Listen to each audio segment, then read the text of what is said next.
اللہ کے نام سے جو بڑا مہربان اور اتینت دیوان ہے۔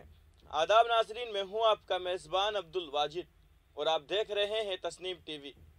ناظرین، آج کی ہماری خاص پیشکش اسلام کے جنگجو میں آپ کا استقبال کرتا ہوں۔ ہماری اس پیشکش میں خلیفہ ثانی حضرت عمر رضی اللہ عنہ کا ذکر چل رہا ہے۔ جانیں گے آج کی اس خاص پیشکش میں آپ رضی اللہ عنہ کے حق میں آپ صلی اللہ علیہ وسلم کی حدیث مبارکہ۔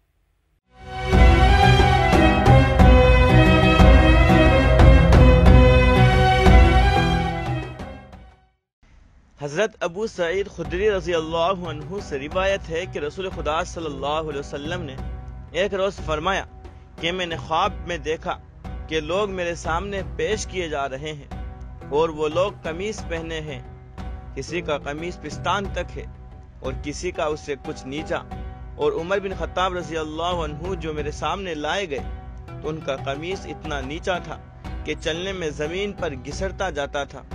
تو لوگوں نے کہا یا رسول اللہ، اس کی تعبیر آپ صلی اللہ علیہ وسلم نے کیا لی؟ فرمایا دین۔ معلوم ہوا کہ حضرت عمر رضی اللہ عنہ سراپا دین تھے، ان کا دین ان کی ہستی سے بھی زائد تھا۔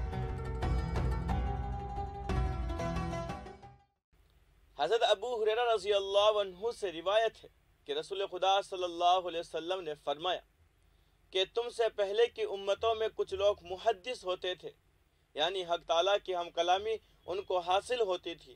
میری امت میں اگر کوئی ایسا ہے تو یقیناً وہ عمر ہے۔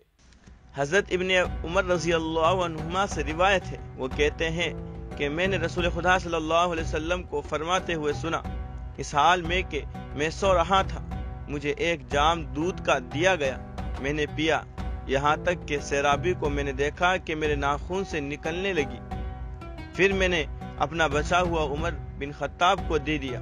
لوگوں نے کہا یا رسول اللہ، آپ صلی اللہ علیہ وسلم نے اس کی تعبیر کیا لی؟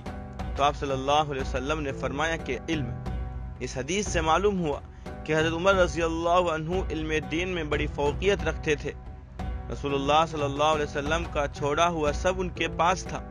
یہی وجہ تھی کہ جب آپ رضی اللہ عنہ کی وفات ہوئی تو حضرت ابن مسعود رضی اللہ عنہ نے فرمایا کہ حضرت عمر رضی اللہ عنہ علم کے 10 حصوں میں سے 9 حصے لے گئے۔ کسی نے کہا کہ ابھی اجلہ صحابہ موجود ہے، ان کے ہوتے ہوئے آپ ایسا کہتے ہیں؟ تو حضرت ابن مسعود رضی اللہ عنہ نے فرمایا وہ علم نہیں مراد لیتا جو تم سمجھتے ہو، بلکہ علم باللہ مراد لیتا ہوں۔ آج کی اس خاص پیشکش میں بس اتنا ہی، اگلے ایپیسوڈ میں پھر حاضر ہوں گے، تب تک کے لیے دیکھتے رہیے تسنیم ٹی وی، آپ کے میزبان عبدالواجد کے ساتھ۔ اللہ حافظ۔